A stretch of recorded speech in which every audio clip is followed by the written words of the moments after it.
Good morning, Suidlanders. How are you? We hope that you're well.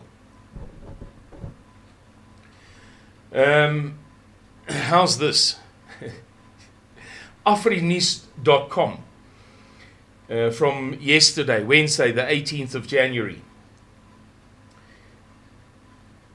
Energy experts are warning about phase 10 load shedding that can be expected over the winter months.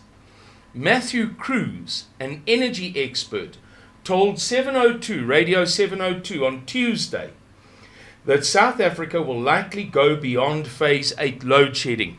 Many of you will have heard that voice note. It did the rounds on Tuesday and yesterday.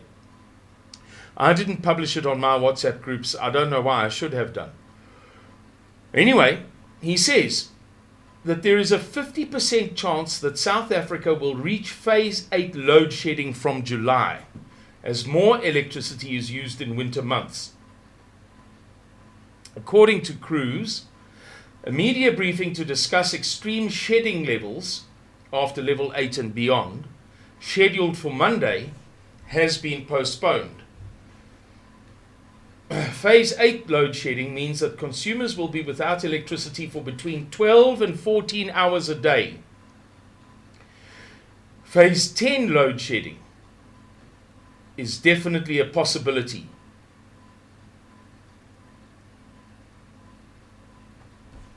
The energy expert said. Phase 10 load shedding. Now, we could debate this subject. I am inclined to say to you that they are misleading us, because there is a formula on the internet, you can find it very easily, that describes how load shedding works in terms of the hours, the periods, the amount of load being shed, and so on. And it is very, very clear that stage 8 load shedding is 12 hours a day, or more correctly, 48 hours over 4 days, therefore an average of 12 hours a day for 4 days. And I would therefore say we have already seen stage 8 load shedding. However, let's take it at face value and give them the benefit of the doubt. Let's say that we haven't yet reached stage 8 load shedding.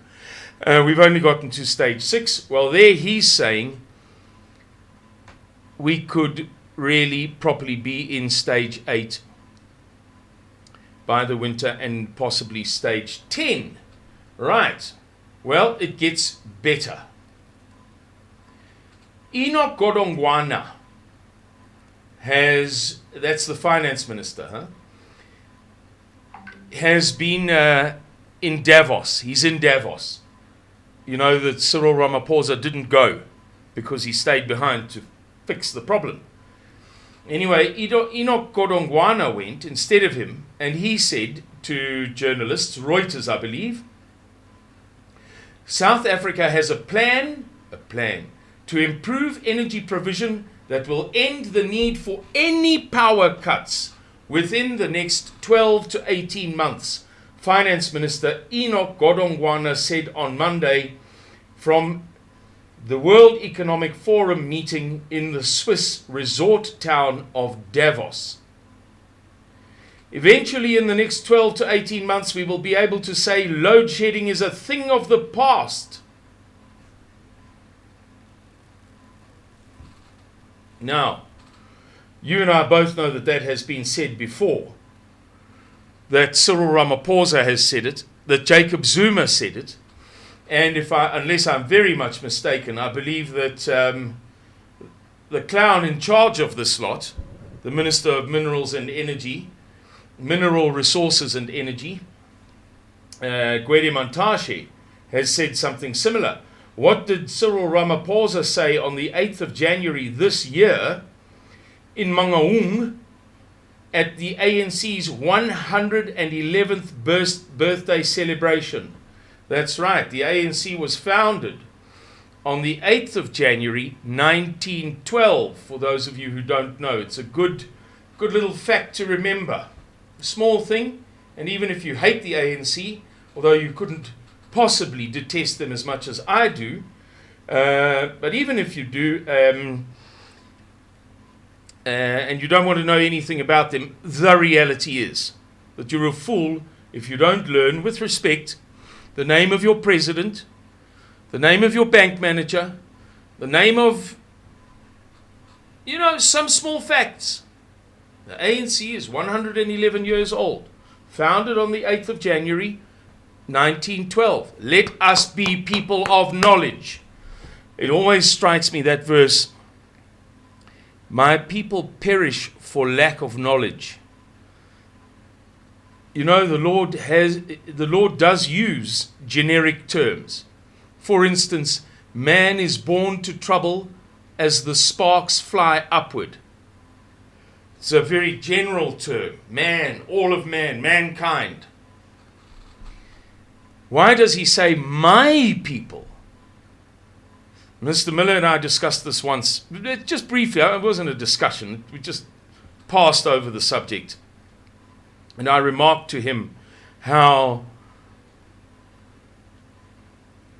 much of an advantage the left has over us in the flesh by virtue of focusing on securing intellectual and clever talent. Not only intellectuals, but bright people. And in fact, it was Mr. Miller that passed the second part of that comment, that kind of completed the thought. And so I harp on about this thing. We must know. We must know. Because we are God's people, and he says that we, not the devil's people, but that we, his people, perish for lack of knowledge. Anyway, back to the subject. Bloemfontein, ANC President Cyril Ramaphosa on Sunday reiterated that plans are in the pipeline to end load shedding. The comments during his January the 8th address at the Dr. Petrus Molemela Stadium in Mangaung come amid unrelenting power cuts that have hit residents and businesses for months on end. Really. Now this is Cyril Ramaphosa being quoted verbatim. We must return Eskom's generation capacity to optimum performance. This responsibility will be given to capable and qualified individuals. We must also tackle sabotage at the ANC. We will also lead a campaign against illegal connections. Oh, dear me, they are jokers. Jokers, jokers, jokers. You know what the saddest thing is? Is that usually when people possess a reputation for something, an inferiority or a problem, or, they're not quite up to scratch, they do something about it to prove, to demonstrate to the world that they are not what, heavens above. Oh, for pity's sake, what is going on? Gee, I just about got the fright of my life. Oh, I was shifting tabs. And in shifting the one tab, just the tab at the top, it decided that it was time to play. But these guys don't. These guys don't improve themselves. They don't buckle down. They don't, I'm going to show you that I'm good. I'm going to prove to you that I'm not useless. I'm going to work longer and harder and better. I'm going to be more conscientious and more diligent. I'm going to arm myself with better knowledge. I'm going to develop and hone my skills. Nah. And it works for them. Now, how's this? Gwede Montashe. I don't build power stations. Montashe doubles down on the claim that he's not to blame for load shedding.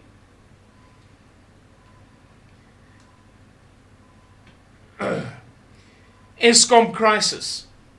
ANC MPs call on every power station manager to come and account.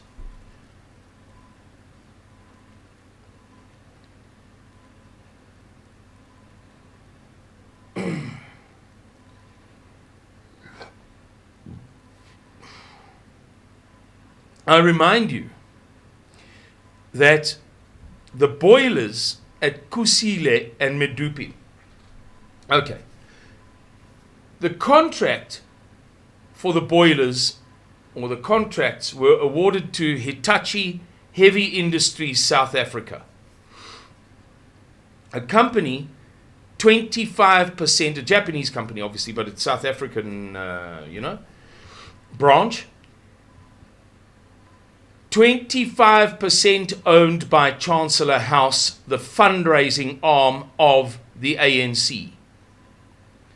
So indirectly, Gwede, you do build power stations. But then again, in fact, because you and your people are too hopeless to build, actually you get the contracts to build, you then muck those up. Do you remember the story of the boilers? The software problems for the running of the boilers, welding problems on the boilers, inferior welding. It was assessed by somebody or other, I don't know, perhaps the CSIR or some independent welding specialist, and the boilers were condemned. They had to be scrapped and rebuilt by somebody else, because the ANC's finger in the pie of Medupi and Kusile, Hitachi Heavy Industries, couldn't do it. They can't do it. They can't do it. They can't run municipalities. They can't build boilers. They can't do anything well. Yeah, I mean, if you're being facetious, but that's just childlike humor. Oh, they can steal. I'm talking about sensible, real things that count.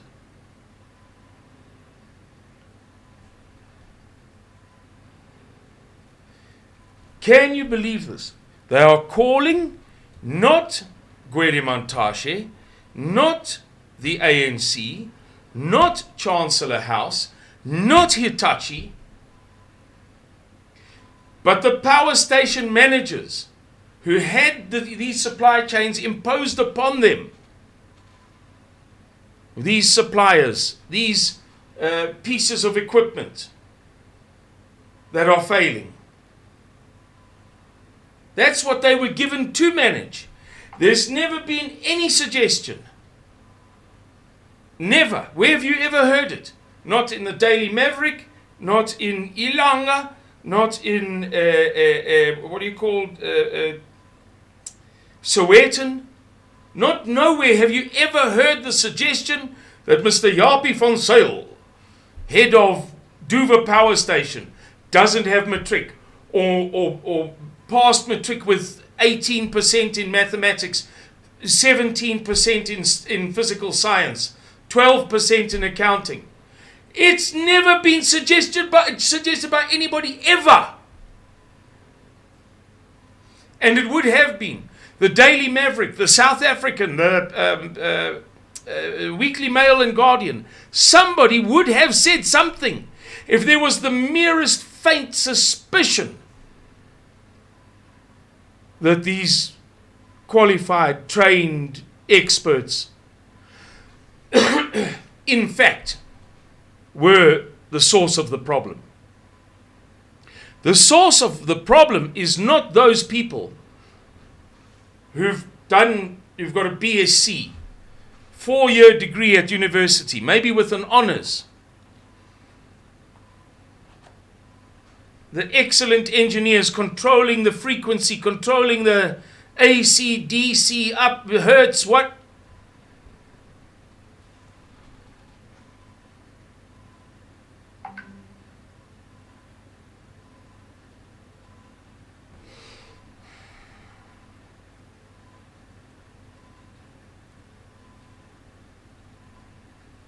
MPs, apparently, this is in a meeting on Monday night, MPs apparently told the Eskom leadership to get their act together and address the decade-long problem.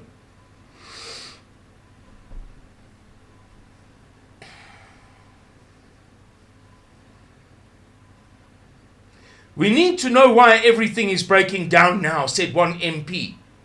We need to know. It's because you're useless. You can't see it.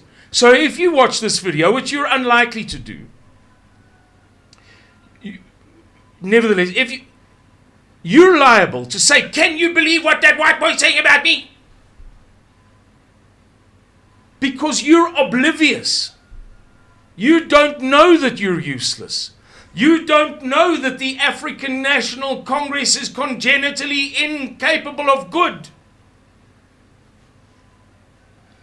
Unless that good comes at the expense of somebody else's money supplied by somebody else. It's easy to whip out R1 million of taxpayers' money,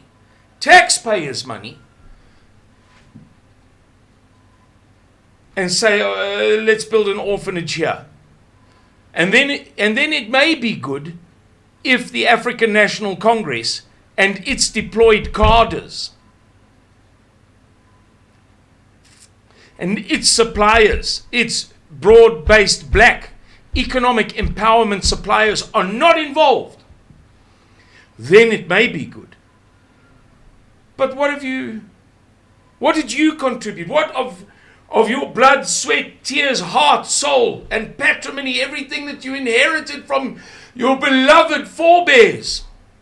What of that did you put in? Nothing. And that's you, ma'am. That's you, Madam MP. It's not the power station managers. It's your abysmal leadership appointments. Let's look this up. Eskom CEOs.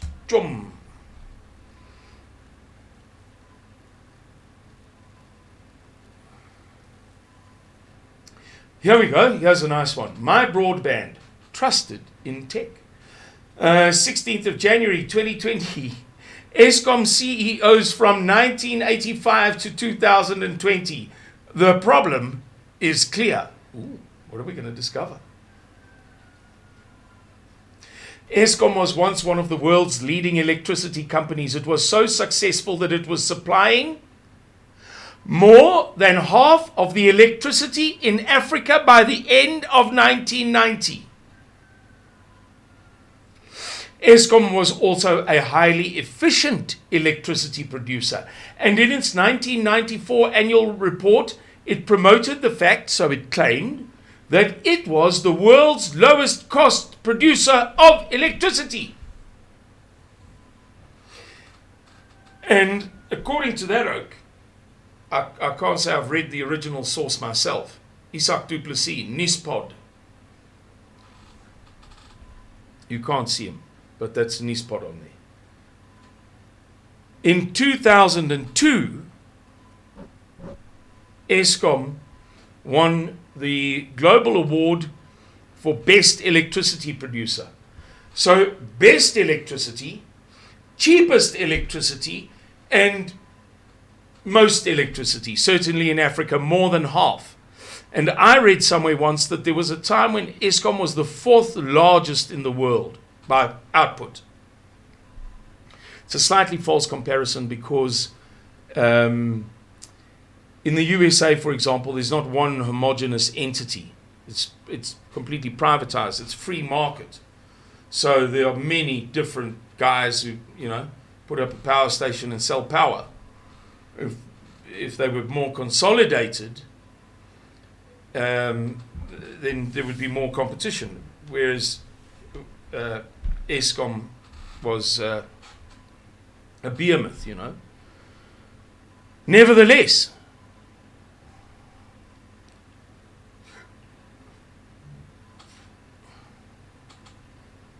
now hear this. Between 1985 and 2007, 22 years, Eskom only had 3 CEOs. Ian McRae, 1985 to 1994. Alan Morgan, 1994 to 2000. And Thulani Qabashe, 2000 to 2007. Things rapidly changed after Qabashe left office, however, and over the next 13 years, Eskom had 13 CEOs, interim CEOs, and acting CEOs.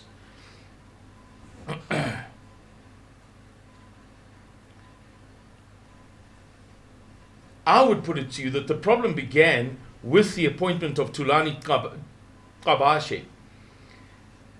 I don't like it when people ride the race thing. I don't. But I'm going to say this to you.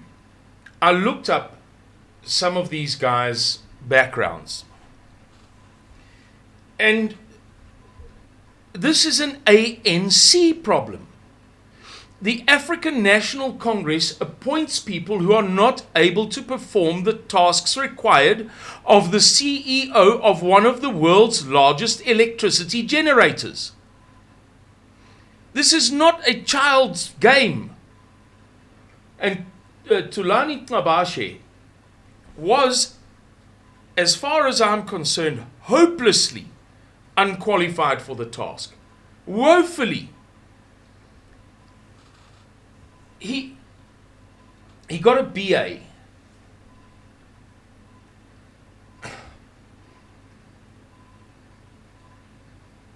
A Bachelor of Arts.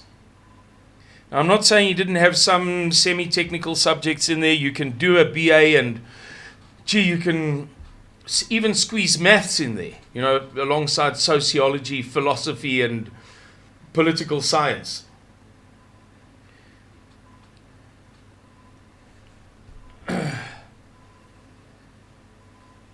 But still, it's not like his primary qualification was an engineering degree. He then became a town planner. Then he became a director of a firm of architects. Then in 1993, he joined Eskom. Lo and behold, 7 years later, he's the best qualified person in the Republic to head one of the world's biggest power generation entities. I can't swear on these videos, and I don't want to swear. You know, usually it's... But right at the moment, I want to say because I can't think of a better expression, you know, a better way of conveying what's on my mind. How the 7 years at Eskom, after being a director of a firm of architects, although you're not a qualified architect, that after being a town planner, although you're not a qualified town planner, I'm sure the guy has fantastic leadership skills. He went on to become chairman of Standard Bank. And I'm sure that in that role, I suppose that maybe in that role he was able to... chairman, by the way. Not managing director or CEO. The old buddy who sits at the head of the table and just makes sure that people behave themselves, which is a very important role.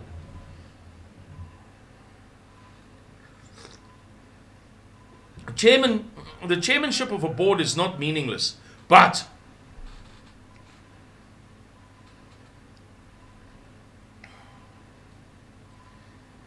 being the chairman of the board of Standard Bank with 50 or however many people, actuarial scientists underneath you, is very different to being the chief executive officer of a power company. I would love to know what his role was for those 7 years. So things, I would say, the problem began there.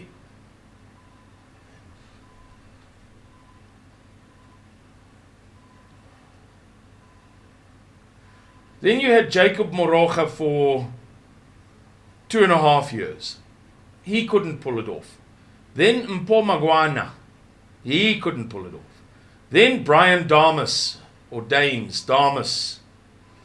He was there for almost about 3.5 years.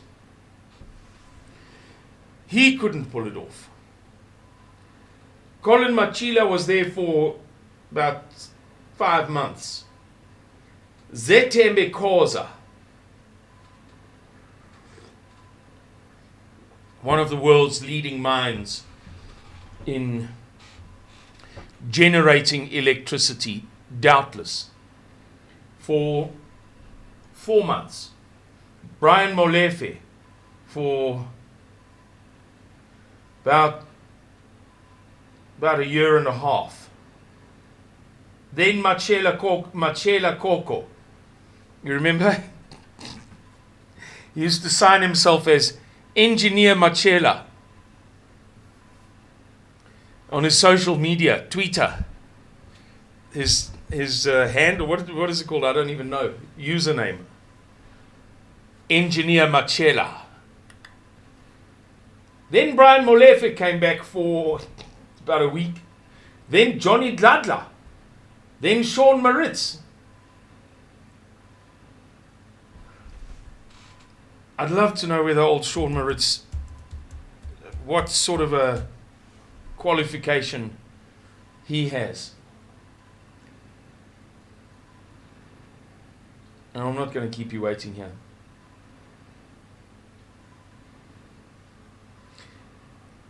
They booted him out because he signed off a questionable 400 million rand payment to a Hong Kong bank account. Now, I don't want to, I want one day to be able to stand before God and say, I was guilty of this, I wasn't guilty of that. So I have my abundance of serious flaws. But I don't want to be that guy who defends the white guys regardless and gives the black guys a hard time regardless. I'd like to believe that I'm fair-minded and I judge on merit.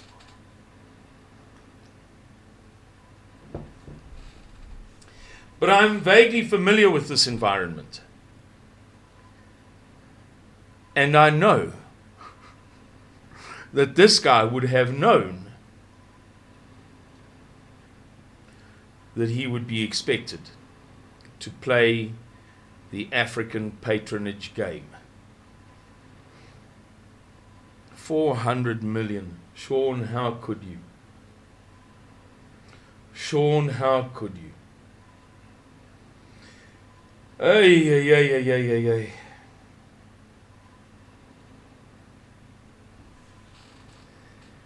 Oh, I know, you didn't have a choice. I know all about it, but still. Then Pagamani Hadebe, then Jabu Mabuza, then Andre de Ruyter. This is an ANC thing. This is the African National Congress at work, appointing people because they're black or because they're perceived to be tame.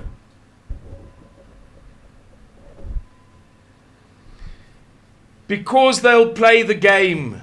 It's not the fault of the the managers of the power stations.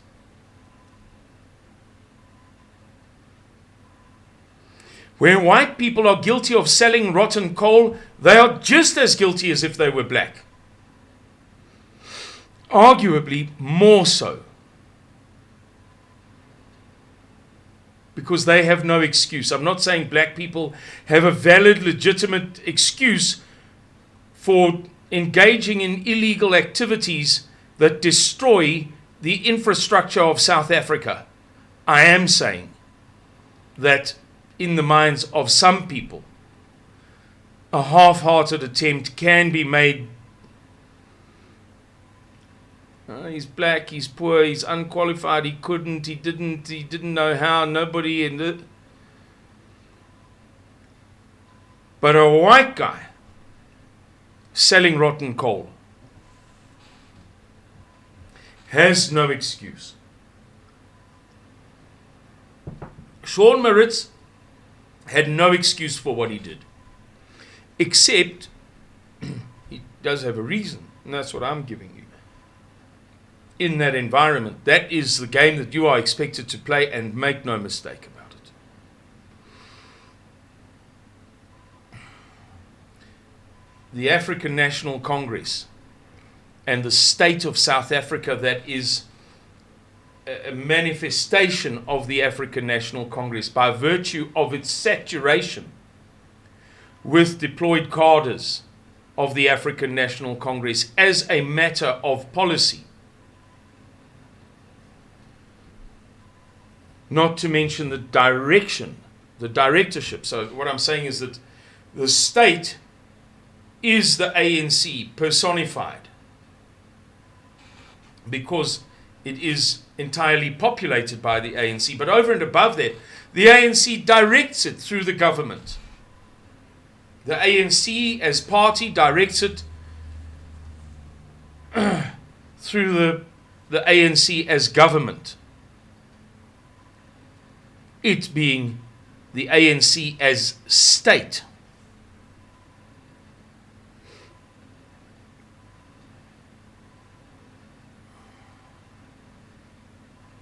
Listen to this. Oh, I beg your pardon.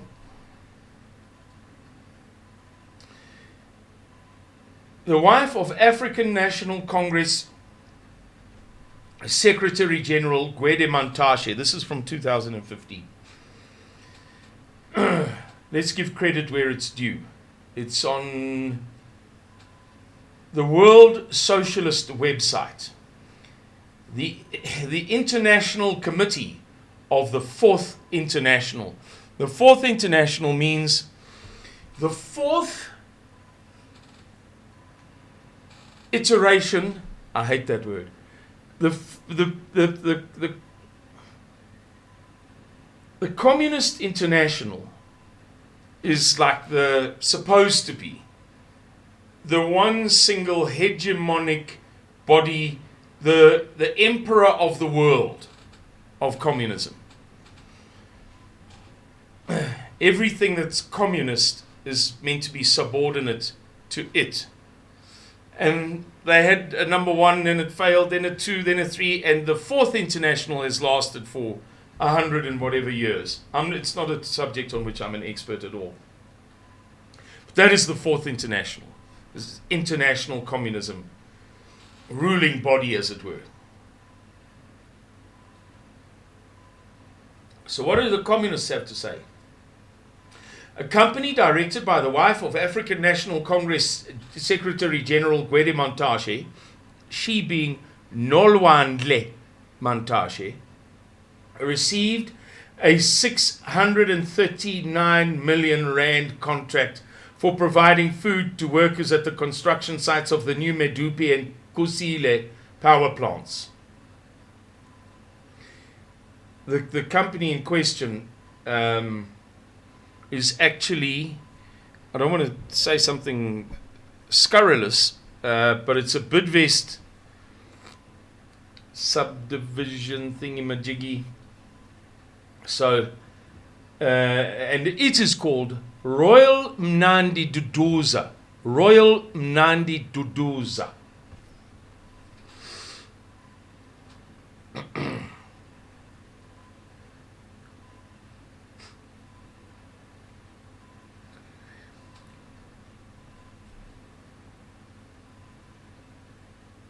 This is the wife of the Secretary General of the African National Congress that owns Chancellor House Investments, that owns 25% of Hitachi Heavy Industries South Africa.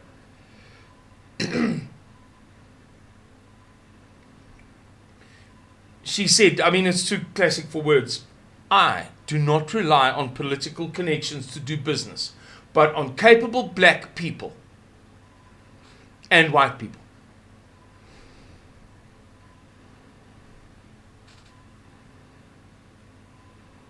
Boiler construction, we're changing subject slightly. I mentioned this earlier. And software were subcontracted after Hitachi's welding on boilers and its software. Its welding on boilers and its software failed tests.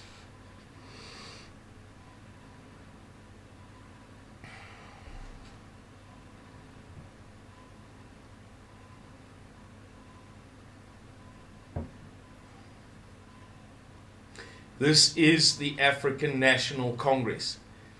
It is the African National Congress. Oh, excuse me, everybody. I'm struggling with the tabs. Here we go. Okay. Close that one. This is a Turkish website, right? Reporting on the scandal about the car power ship deal. And I'll remind you that it's a Turkish company that has a ship or ships that are obviously available or able to go anywhere in the world, anywhere where there's a seaport.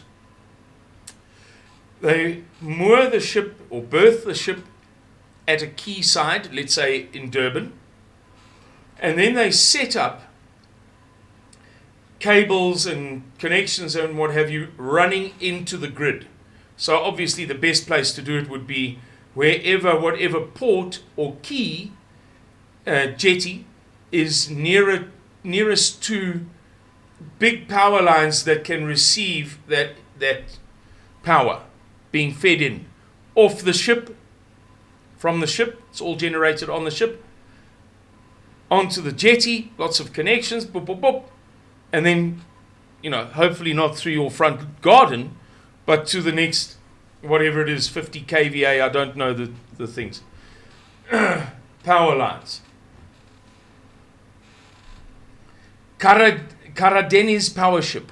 Karadeni's power ship.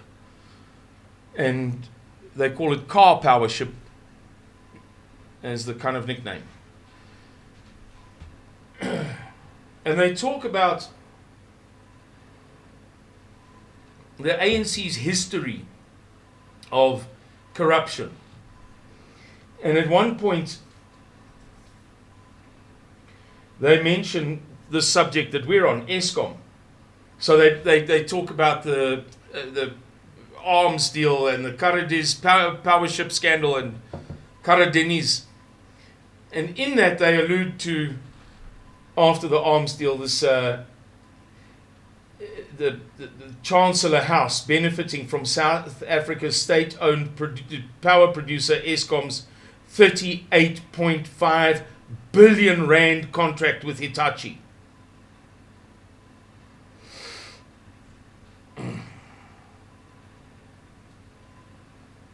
$38.5 billion rand. Can you imagine how many hundreds of millions of rand of that 38.5 billion went into the hands of the African National Congress as a party?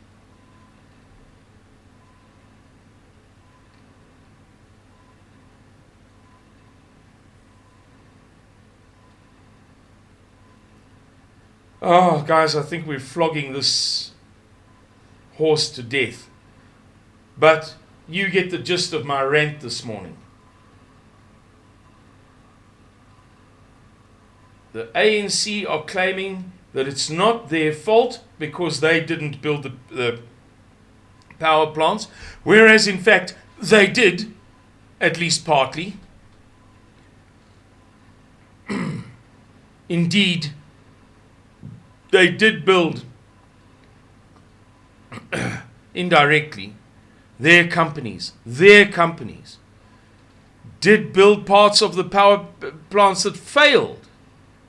Hitachi's famous boilers that were 3 stories, not 3 meters, 3 stories too small. Why? Because Hitachi South Africa's highly qualified engineers, design engineers,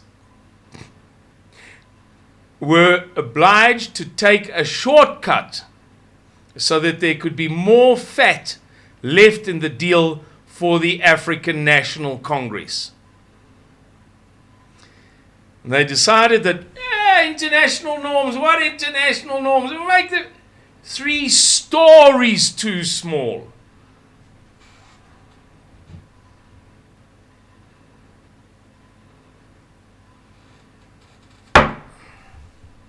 Ladies and gentlemen, I've spoken for long enough.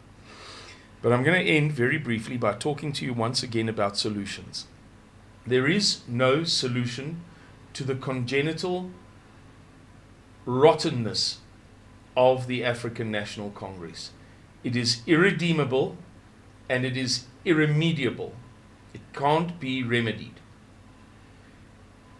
Therefore, when you hear people talk about if only we did this, if only we did that, if only the ANC, and if only, and don't you think the plan that don't you think that's quite a good, maybe that'll work?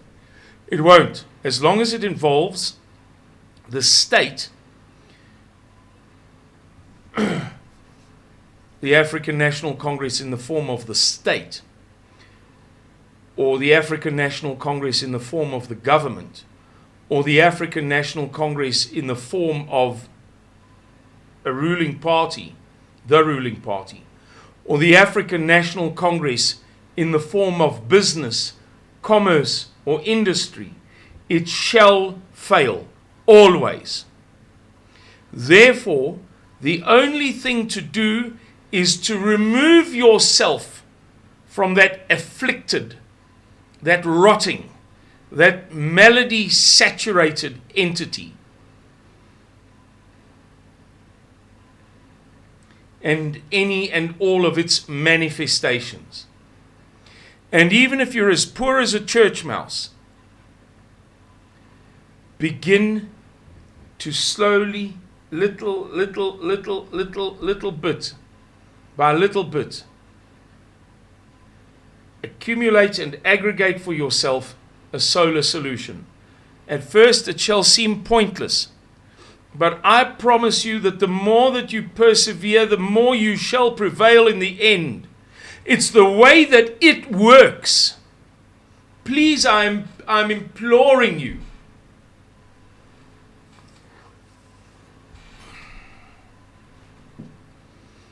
A single solar panel, a few connectors, a little bit of this and a little bit of that,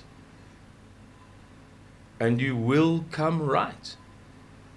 You will, in the end, have something, however small, but something worthwhile that you can be proud of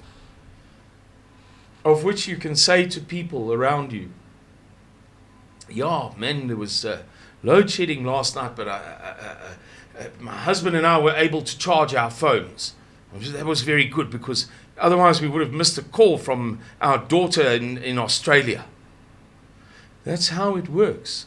Once you find these successes, you take pride in them. It's an innocent pride, not a vain and conceited, not a haughty pride. Not hoogmoedig, haughty.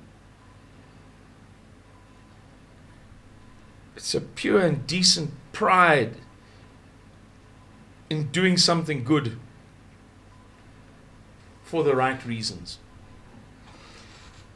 Right, guys, thank you for listening to this. We wish you everything of the best for stage 10 load shedding in winter, which is now 4 months away. What are we in? January, mid-January, February, March, April, May. Call it by mid-May. We'll be chilly, won't we? And electricity consumption will increase, and Eskom will struggle to cope. let's see what happens. Okie dokes. Cheerio, everybody. Bye bye.